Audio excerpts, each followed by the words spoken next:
Hi, we're back. This is Jeff Runquist and I'm answering questions. This one's a good question because it builds my ego. It makes me feel good. And this is coming from Fourscore 1957.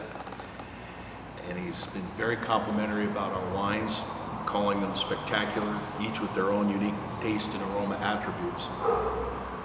But that being said, he's asking about the common or the Runquist fingerprint that he detects that runs through all of our wines. We know, this is his question, we know that you source from vineyards all over the region, yet you bring these grapes into the Runquist family and you have elements of smell and taste and mouthfeel that are common to your winery.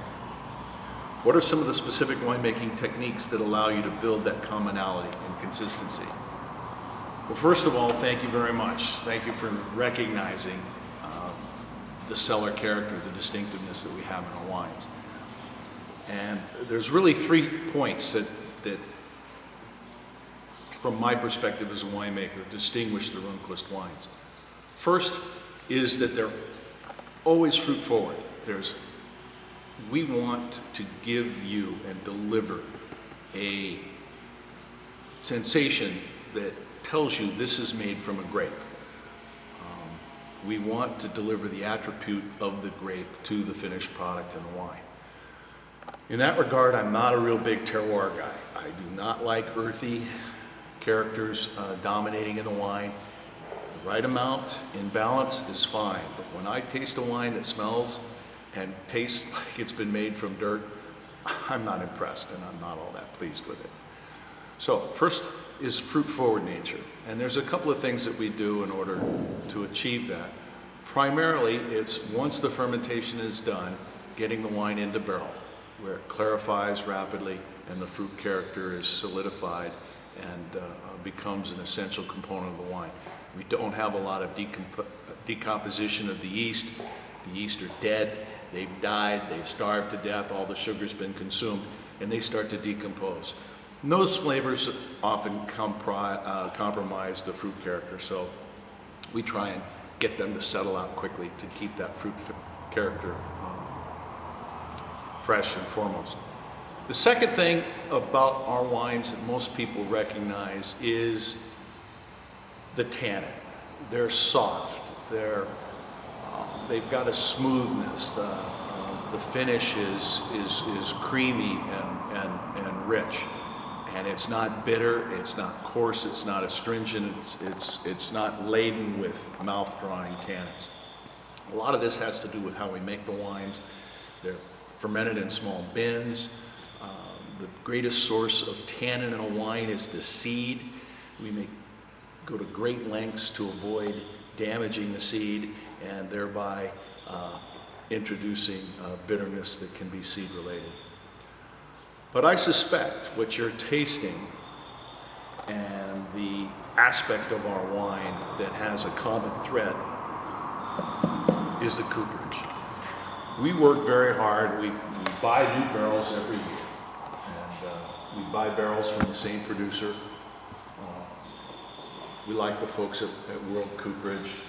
They make a good barrel. It's solid, doesn't leak, and it's got some really nice flavors. We also will use, once a barrel is 2 years old and a lot of the flavor has been leached out of the barrel, we will use a renewal system, and that renewal system is called interstave. And if you bear with me, I'm going to show you what an interstave looks like. And so hopefully I can, without hurting myself,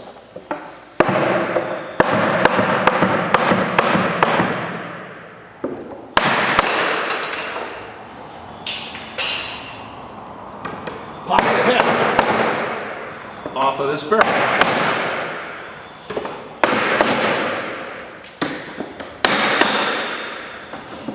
Take the first 2 hoops off.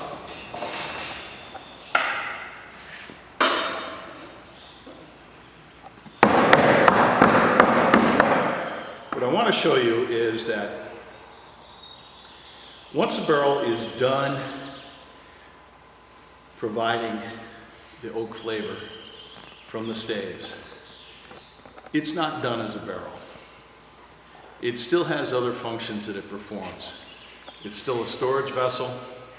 It allows for evaporative concentration of the wine. Wine, once it goes in the barrel, clarifies much more rapidly. It also allows for the wine to become exposed to the atmospheric gas and slowly oxidize with time. And all of these functions still continue, even though it's run out of gas.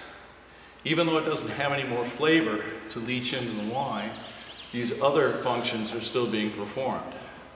Now, a way that we can keep this barrel in operation, keep using it, and also provide more oak flavor is we put in what's called an interstave. And what it is it's a series of oak slats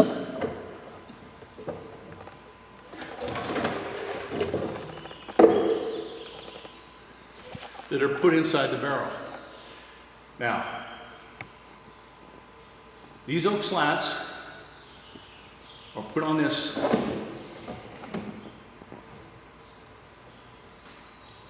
polyurethane tubing or rod held in a lattice work and put inside the barrel. There's enough wood here to approximate the inside of a barrel. If we were to add up the surface area of each one of these, I believe there's about 19, 2, 4, 6, 8, 10, 2, 4, 6, 8, 10. There's 20 slats. And if we were to add up the surface area of those slats, we'd come up with roughly 22 square feet, which is the interior surface area of a barrel. So when we put these in, we're putting in just about the same amount of oak flavoring that a barrel originally had. It's a great way to keep barrels functioning and useful inside the winery. One of the great advantages to this system, and the advantage that appeals to me the most as a winemaker, is that when these staves are produced, they are toasted with more precision than the interior of the barrel was when it was first produced. Typically when a barrel is made, a fire is lit at the base of the barrel, and wood warms and becomes flexible enough to cause the curvature in the barrel, which is called the bilge. Depending on how long it sits over that fire, the interior of that barrel is toasted. And depending on the toast level, we'll get different flavors leached into the wine. At a low toast level, we might get something closer to coconut. At a very dark toast level, we may get something closer to patent malt or some of the characters you might find in beers that are made from roasted barley and deeply charred malt. So the precision with which these can be toasted in an oven at a set temperature and a set period of time gives me a great deal of confidence of the type of flavor and character that we're going to be able to impart into the wine. And I think it's a lot of this character that we use, because we use these interstaves across a lot of our wines. And they have a less astringent character. They have more of a caramel, mocha type of aroma and flavor. And I think this is what you're discovering might be part of that common thread between the Runquist wines, besides the soft tannins and the forward fruit. These, they'll last about the same as a new barrel, about 2 years. We'll take them out and put in a new set. And we keep track of everything.